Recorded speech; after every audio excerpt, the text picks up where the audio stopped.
Hi friends, ఈరోజు లంచ్లోకి చుక్కకూర చట్నీ. కానీ టేస్ట్ చూస్తే అందరు గోంగూర అలాగ ఉంటుంది అంటారు. కానీ నేను చుక్కకూరని ఎండుమిర్చితో ఎక్కువ చేస్తారు. ఇప్పుడు నేను పచ్చిమిర్చి వేసి వేస్తున్నా. ఫస్ట్ నేను పచ్చిమిర్చిని కొంచెం వేయించుకున్న ఆయిల్లో వేయించేసుకొని, తర్వాత చుక్కకూరని శుభ్రంగా వాష్ చేసేసుకొని చాప్ చేసి పెట్టుకున్నాను.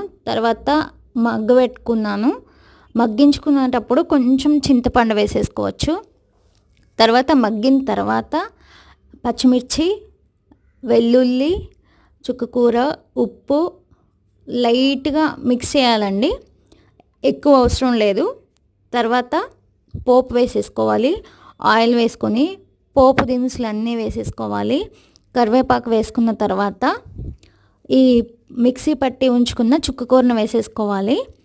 తర్వాత మనం మెయిన్ ఇంగ్రీడియంట్ ఏంటంటే ఆనియన్స్ చాప్ చేసేసుకొని మిక్స్ చేసుకోవాలండి. సేమ్ గోంగూర ఫ్లేవర్ వస్తుంది.